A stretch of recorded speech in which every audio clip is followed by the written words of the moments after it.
چچا چھکن نے ایک خط لکھا. وثوق سے یہ کہنا بڑا مشکل ہے کہ چچا چھکن جب کسی کام میں ہاتھ ڈالتے ہیں تو اس وقت ان کی ذہنی کیفیت کیا ہوتی ہے. اب آج ہی کا واقعہ سنیے کہ چچی کو ایک دعوت نامے کا جواب لکھنے کی ضرورت پیش آئی. بات یوں ہوئی کہ صبح کے وقت چچی دالان میں چارپائی پر بیٹھی بچوں کو چائے پلا رہی تھی. چچا چائے سے فارغ ہو کر صحن میں کرسی پر اکڑوں بیٹھے حقہ پی رہے تھے. ایک گائے خریدنے کی ضرورت اور اس کے متوقع فوائد کے انفرادی اور اجتماعی نتائج کے متعلق چچی کو معلومات بخشی جا رہی تھی. اتنے میں باہر دروازے پر کسی نے دستک دی. بندو بھاگتا ہوا گیا, ایک خط لے کر واپس آیا. چچی پرش سے چھٹن کو چائے پلا رہی تھی, خط لا کر ان کے قریب رکھ دیا. اتنے پرچ کی چائے ختم ہو اور چچی خط اٹھائے, چچا نے 10 مرتبہ پوچھ ڈالا کس کا خط ہے, کہاں سے آیا ہے, کس نے بھیجا ہے, کیا بات ہے. چچی چڑ گئی, توبہ ہے, کھولنے پائی نہیں, سوالات کا تانتا باندھ دیا. مجھے غیب کا علم تو آتا نہیں کہ دیکھے بغیر بتا دوں کہ کس کا خط ہے. چچا کچھ خفیف سے ہو گئے. بھلا صاحب خطا ہوئی کہ پوچھا, ہماری بلا سے کسی کا ہو. یہ کہہ کر بے نیازی سے سر موڑ کر جلد جلد حقے کے کش لینے لگے. بندو نے کہا بیگم صاحب آدمی جواب کے انتظار میں کھڑا ہے. یہ سن کر چچا سے نہ بیٹھا گیا.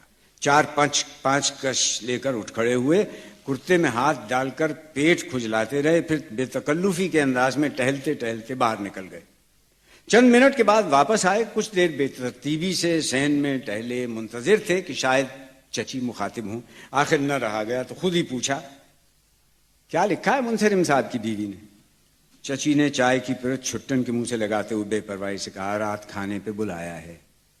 چچا کا احتراز اور تأمل رخصت ہو گیا. کیا بات ہے, کوئی تقریب ہے. چچی نے کسی قدر سرسری انداز میں کہا بات کیا ہوتی, میر منشی صاحب کی بیوی مجھ سے ملنا چاہتی تھی, انہیں اور مجھے دونوں کو کھانے پر بلا لیا. شاید مزید اطمینان حاصل کرنے کے لیے چچا بولے تو گویا زنانہ ضیافت ہے. پھر غالباً خیال آیا کہ بیوی کا کہیں مدعو کیا جانا ایک طرح میاں ہی کی ہر دل عزیزی اور قدر و وقت کا اعتراف ہے. چنانچہ اس جذبے کے ماتحت وہ منصرم صاحب کی بیوی کی تعریف میں ربط اللسان ہو گئے. بہت معقول بیوی ہیں, ایسی ملنسار بیویاں کہاں نظر آتی ہیں. ضرور جاؤ ضیافت میں, بلکہ کوئی موقع ہو تو انہیں بھی اپنے یہاں مدعو کرو. ساتھ ہی ایک مشورہ بھی فیصلے کی صورت میں پیش کیا. بچے تو جائیں گے ہی ساتھ. چچی نے کچھ بگڑ کر آہستہ سے کہا ہمسایوں کو بھی نہ لیتی جاؤں. چچا کو یہ جواب ناگوار نہ گزرا. ایک تو چچی بولی آہستہ سے تھی, دوسرے کچھ زیادہ عام فہم بات نہ تھی. بہرحال پیٹ سہلاتے رہے, مڑ گئے, پھر رک گئے. کہنے لگے ان کا ملازم جواب کا تقاضا کر رہا ہے. چچی نے جواب میں چھٹن کو مخاطب کیا کمبخت خدا کے لیے کہیں ختم بھی کر چک, چائے کھیل کیے جا رہا ہے. کس وقت سے پرسٹ پیالی لیے بیٹھی ہوں, نہ خود چائے پینی نصیب ہوئی ہے نہ نوکروں کو ملی ہے. ادھر چائے ٹھنڈی ہو رہی ہے, ادھر باہر سے جواب کا تقاضا چلا آ رہا ہے. آپ جانیے ایسا موقع ہو اور چچا اپنی خدمات پیش نہ کریں. فوراً رک گئے, بولے ہم لکھ دیں جواب. چچی بولی نہ بس آپ معاف رکھیے, فارغ ہو کر میں آپ ہی لکھ لوں. چچا بولے کیا مانی, ہم خط لکھنا نہیں جانتے. چچی نے چپ ہی ہو رہنا مناسب سمجھا. چچا کی کچھ تسکین نہ ہوئی. اب کوئی فارغ خطی تو لکھنی نہیں, دعوت منظور کرنے کا خط لکھنا ہے تو اس کا لکھنا ہے ایسا کون سی جوئے شیر لانا ہے. اتنے میں چھٹن نے جو جلدی سے چائے کا گھونٹ بھرا اسے اچھو آ گیا. چائے کی کلی چچی کے کپڑوں پر پڑی, وہ انڈیل رہی تھی. پرس میں چائے, ان کا ہاتھ ہل گیا, ساری کی ساری چائے کپڑوں پر آن پڑی. چچی ہاں نامراد کہتی ہوئی تولیے سے کپڑے پوچھنے لگی. ادھر باہر سے آواز آئی کیوں صاحب ملے گا جواب. چچی نے گھبرا کر چچا سے کہا اچھا پھر اب تم ہی لکھ دو کہ آ جاؤں گی. اب کیا تھا, چچا کو منہ مانگی مراد مل گئی. خط و کتابت کے متعلق ضروری سامان فراہم کیے جانے کے احکامات صادر ہونے لگے. بندو میرا بھائی ذرا لانا تو خط لکھنے کا سامان چھپاک سے. کیا کیا لائے گا بھلا. ہاں قلم, دوات, کاغذ. شابش, مگر کون سے کاغذ. آسمانی رنگ کے, بڑھیا رول دار, ہاں وہ جن کی کاپی سی ہے. ہاں ذرا دکھانا تو اپنی چار. اور سنیو, چلا گیا. لفافہ بھی تو چاہیے ہوگا بھائی, کوئی اور ہے تو لفافہ لاؤ. تو جا کر لائیو منہ دے, پر نیلے ہی رنگ کا ہو لفافہ. ہاں صندوقچے میں رکھیں, لکڑی کے صندوقچے میں. الماری میں ہوگا صندوقچہ, ہری الماری میں. سن لیا نا ذرا پھرتی سے. یہ تو چچا کی عادت ہی نہ ٹھہری کہ ایک مرتبہ یاد کر کے کہہ دیں کہ کیا کیا چیز چاہیے. ادھر مودا گیا, ادھر جاذب یاد آ گیا. ارے ہاں بھائی جاذب بھی تو لانا ہے. بھائی جاذب کوئی نہیں سنتا. یہ امامی کہاں گیا. او امامی, ابے او امامی. دیکھیں اس بدماش کی حرکت, بس کام نکلنے کی دیر اور یہ غائب. کام کا نہ کاج کا, دشمن اناج کا. ذرا تم چلے جاتے میاں للو, وہ جو ہری کاپی ہے نسخوں کی, وہ جس میں ہم نسخے نہیں لکھا کرتے. اب عجب کوڑ مغز ہو بھائی, کیمیا کے نسخے لا حول ولا میاں کاپی، ہری کاپی نسخوں والی، خیر اب تم نے دیکھی ہے نہیں، وہ ہمارے تکیے کے نیچے رکھی ہے، اس میں سے ایک جاذب ہے وہ نکال لا اور دیکھنا ہمارا سنو. ارے بھائی للو کے بچے عجب حالت ہے ان لوگوں کی، بس ایسے گھبرا جاتے ہیں جیسے ریل تو پکڑنی. ودو تم جا کر کہو جاذب نہ لائیں، کاپی لے آئے، آخر خط بھی تو کسی اور چیز پر لکھا جائے گا. ہاتھ پر رکھ کر تمہیں خط لکھنے سے رہا. اور سننا میری بات کو، کہیں ہمارا چشمہ بھی ہوگا وہ بھی ڈھونڈتے لانا. لیجیے صاحب 1-2 منٹ میں گھر کا گھر مصروف ہو گیا. خدا خدا کر کے تمام چیزیں جمع ہوئیں. چچا نے چشمہ لگایا، کرسی پر براجمان ہوئے، لڑکے چیزیں لیے ارد گرد کھڑے ہو گئے، کاغذ سنبھالا، کاپی نیچے رکھی، قلم ہاتھ میں لیا. اب دیکھتے ہیں تو اس کا نب نظر ہے. نب کہاں ہے؟ لا حول ولا قوت. ابے اندھے اس سے لکھوں گا خط؟ ابے اس سے لکھنا ہوتا تو میں اپنی انگلی سے نہ لکھ لیتا. تجھے قلم لانے کو کیوں کہتا؟ مگر یہ اتارا کس نے اس کا نب؟ اس بدتمیزی اور بد تہذیبی کے کیا معنی میں آج معلوم کر کے رہوں گا. یہ حرکت کس نامعقول کی ہے؟ باہر سے آواز آئی، اجی صاحب جواب کے لیے کھڑے ہیں. چچی یہ سب کیفیت دیکھ رہی تھی، دل ہی دل میں پیش و تاب کھا رہی تھی. آواز سن کر نہ رہا گیا، بولی خدا کے لیے اب تم اس جرا کو بند کرو اور لکھنا ہے تو لکھ دو. وہ غریب باہر کھڑا سوکھ رہا ہے، یہ قلم نہیں تو میرا قلم موجود ہے، جا بنو میرا قلم لا دے. چچا اس وقت جوش میں تھے، اس وقت چچی پر بھی برس پڑے. تمہاری شے پا کر تو نوکروں بچوں کی یہ عادتیں بگڑ رہی ہیں. یہ ضرور انہی میں سے کسی کی حرکت ہے. کوئی بچہ یہ ملازم ہمارے اس قلم سے تفریح کرتا رہا ہے اور اس نے اس کا نب ضائع کر دیا. قلم کو سب غور سے دیکھو، سچ سچ بتاؤ یہ حرکت ہے کس کی؟ اتنے میں بنو چچی کا قلم لے آئی. چچا کا آخری فقرہ سن کر اس نے قلم پر نگاہ ڈالی تو بولی لال قلم. اب ہم یہاں کل آپ ہی نے تو اظہار بند ڈالنے کو اس کا نب اتارا تھا. چچا نے گھور کر بنو کو دیکھا، قلم کو دیکھا، کچھ سوچا، کھنگار کر گلا صاف کیا، کرسی پر پینتڑا بدلا، کنکھیوں سے چچی اماں پر نظر ڈالی. قلم بنو کے ہاتھ سے لے لیا، سر جھکا کر انگوٹھے کے ناخن پر اس کا نب پر رکھنے لگے. بولے چلو اب اسی سے کام چل جائے گا. آواز کا سر بہت مدھم تھا. جو لڑکا دوات لیے کھڑا تھا اسے آگے بڑھنے کا حکم دیا. خط لکھنا شروع کیا تھا. القاء بھی لکھا ہوگا کہ بولے ہے کیا لفظ لکھ گیا. خط کا کاغذ پھاڑ ڈالا، دوسرا منگوایا، ڈوبا لیا، لیکن لکھتے لکھتے رک گئے. بہت دیر تک مضمون سوچتے رہے، آخر پھر لکھنا شروع کیا. نب اتنی دیر میں خشک ہو چکا تھا. آپ سمجھے دوات میں سیاہی کم ہے، قلم بے تکلفی سے دوات میں ڈال دیا. تحریر شروع کرنے کی دیر تھی کہ سیاہی کا یہ بڑا دھبا کاغذ پر لاہور کہہ کر اس کاغذ کو بھی پھاڑ ڈالا. تیسرا کاغذ منگوایا، اس پر 2-3 سطریں لکھ گئے. اس کے بعد قلم روک کر جو کچھ لکھا تھا پڑھا. چہرے پر کچھ قبض کی سی کیفیات نمودار ہوئی. چچی کی طرف دیکھا، خط کو دیکھا، چپکے سے پھاڑ ڈالا. ہلکے سے مودے سے کہا خط کے کاغذوں کی کاپی لے آ. کاغذوں کی کاپی آ گئی. رقے کا جواب بے فکری سے لکھا جانا شروع ہو گیا. کبھی قلم کا شکوہ کہ نب درست نہیں، نیا نب ہے. کبھی دوات کی شکایت کہ سیاہی ٹھیک نہیں، پھیکی ہے.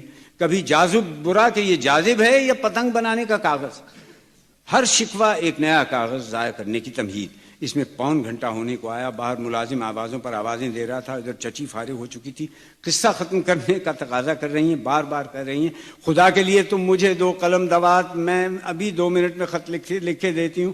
مگر چچا اپنی قابلیت کی توہین کیوں کر برداشت کریں؟ میں کروں کیا؟ نہ قلم ٹھکانے کا، نہ دوات درست لکھوں اپنے سر سے. ادھر یہ سب بلائیں میرے سر پر آن چھوڑی ہیں. ارے کمبختو خدا کے لیے پرے ہٹ کر کھڑے ہو، میرا دم گھٹنے لگا ہے. بھانمتی کا تماشا تو ہو نہیں رہا. کبھی دیکھا نہیں خط کیوں کر لکھا جاتا ہے. اچھا بھائی سن لیا، دم لو، خالی تو بیٹھے نہیں، جواب دے رہے ہیں. اب خدا کے لیے دوات ورے لاؤ. اب میں ہر بار کرسی سے اٹھ کر ڈوبا لوں؟ انہوں نے اور میرے رئیس حواس غائب کر دی ہیں. ہتھیلی پر سرسوں جمانا چاہتی ہیں، نہ جانے کہاں کی عرضی نویس ہیں. 2 منٹ میں جواب لکھ لیں گی. آخر دعوت منظور کرنی ہے. ٹکا سا جواب تو نہیں دینا کہ 2 حرف لکھ کر میں قصہ نمٹا دوں. ارے بھائی آ رہا ہے جواب، تجھے کام ہے تو ہمیں کام نہیں ہے. ہے لو دیکھو اب میں نیچے اپنا نام لکھ گیا. میری عمر جروا کی طرف سے خطوں کا جواب لکھنے میں تو گزری نہیں کہ ان باتوں کا خیال ہے. میں تھپڑ ماروں گا اگر دوات پھر ہٹائی آگے سے. نالائق بےہودہ کہیں کا کام چھوڑنے والا حاضر. اب تفصیل میں کہاں تک عرض کروں. پورے 1.5 گھنٹے میں خط ختم ہوا. اسے جلدی بند کر کے چچا نے باہر ملازم کے حوالے کیا. اسے ایک مختصر سا لیکچر پلایا. یوں دوسروں کے گھروں پر توائی ڈالنا بڑی بدتمیزی کی بات ہے. خط لکھنا کوئی مذاق نہیں ہے. ایسا سہل کام ہوتا تو تم یہ سر گاڑی پیر پہیا کر کے روزی کیوں کماتے؟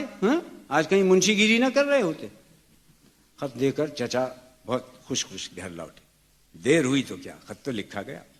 اطمینان سے ہاتھ مرنے لگے. چچی بھری بیٹھی تھی. بولی خالی ہاتھ ملنے سے کیا ہوگا؟ صابن ملو تو انگلیوں سے یہ سیاہی چھوٹے۔ چچا نے انگلیوں کو دیکھا تو واقعی کالی سیاہ ہو رہی تھی۔ خیر ہاتھ دھو کر آئے، اپنے آپ کو مخاطب کر کے باتیں شروع کر دی۔ اعتراض کرنے کو سب تیار ہیں، پھوڑ گھر میں، خط لکھنے کا کیا ہے، خط چاہو تو 2 منٹ میں لکھ دو، مگر وہ خط کیا جس کا نہ املا نہ درست نہ انشا صحیح۔ خط وہ ہو کہ جسے لکھا جائے، وہ جو جسے خط ملے وہ پڑھ کر جھومنے لگے اور اسے یادگار کے طور پر سنبھال کے رکھے۔ چچی خوب جانتی تھی کہ کیسے ایسے موقعوں پر صلح صفائی کر لینی چاہیے۔ معلوم تھا کہ بات بھلا نہ دی گئی تو تمام دن ایسی جلی کٹی جاری رہیں گی۔ بولی، یہ کب کہا میں نے کہ جواب اچھا نہ لکھا گیا ہوگا؟ بس خوش ہو گئے چچا۔ وہ تو ان کے نوکر کو جلدی پڑی تھی، ورنہ میں تمہیں خط پڑھ کے سناتا۔ رات کو دعوت پر منصرم صاحب کی بیوی خط کے متعلق کچھ کہیں تو مجھے بتا ضرور دینا۔ ویسے یہ چاہے ان سے نہ کہنا کہ ہم نے لکھا تھا، بہرحال تمہیں اختیار ہے۔ لیکن لطف اس وقت آیا جب دوپہر کو منصرم صاحب کی بیوی کے یہاں سے ایک لفافہ آیا جس میں چچا چھکن کا لکھا ہوا خط رکھا تھا اور ساتھ ہی اس مضمون کا رکا تھا: پیاری بہن، شاید غلطی سے کسی اور کے نام کا خط میرے نام کے لفافے میں رکھ دیا گیا، میں واپس بھیجتی ہوں، برائے مہربانی اطلاع دیجیے کہ رات کو تشریف لا سکیں گی یا نہیں۔